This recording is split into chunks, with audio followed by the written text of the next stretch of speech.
2004, the Refinería de Petróleos Mexicanos, PEMEX, had a terrible accident, causing a spill in Cadereyta Jimenez, Nuevo León, and contaminating the San Juan River.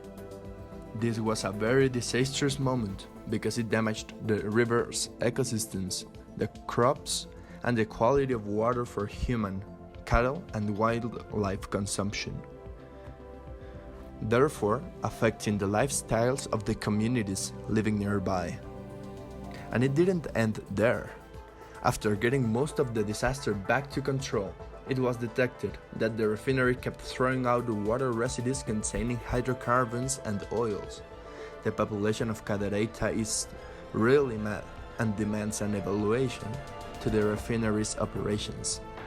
A group of experts of the Tecnológico de Monterrey, Campus Monterrey, heard about this scenario and decided to help with the evaluation.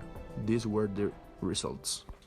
Oil spills are a very serious matter, and most of it is related to the chemistry behind the compounds. Water. It is nearly colorless with a hint of blue. Its density is approximately 1 gram per cubic centimeter. Its boiling point is about 100 degrees Celsius. It is a good conductor of heat. It dissolves more substances than any other liquid.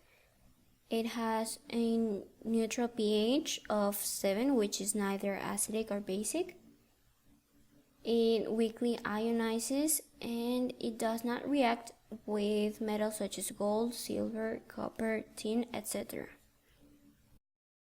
As for hydrocarbons, we already know there are two big types, which are aliphatic and aromatic.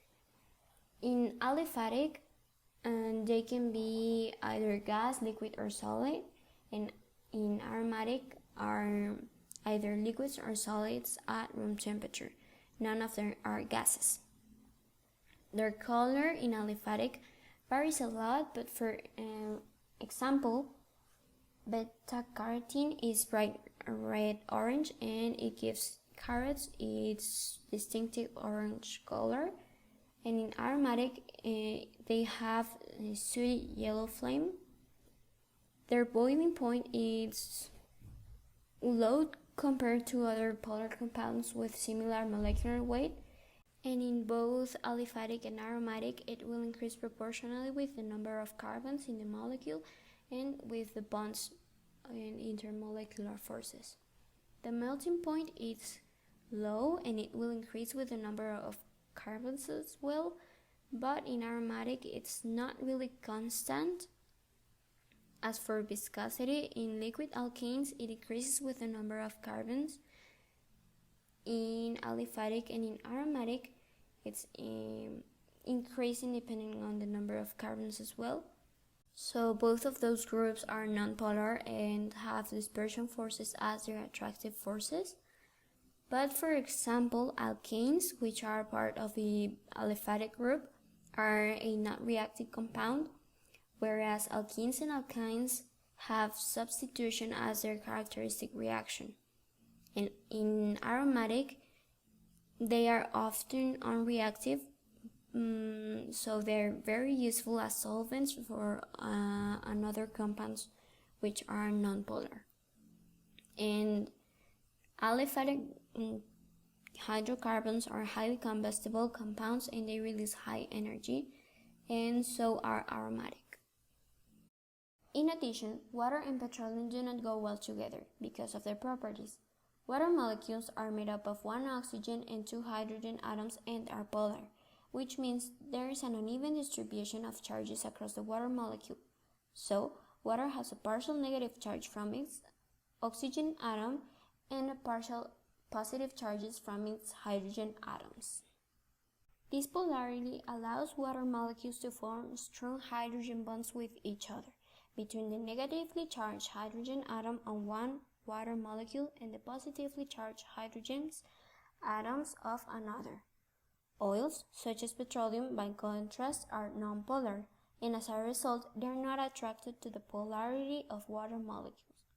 In fact, oils are hydrophobic, which means that instead of being attracted to water molecules, they are repelled by them. Also, because oil is less dense than water, it will always float on top of the water, creating a surface layer of oil.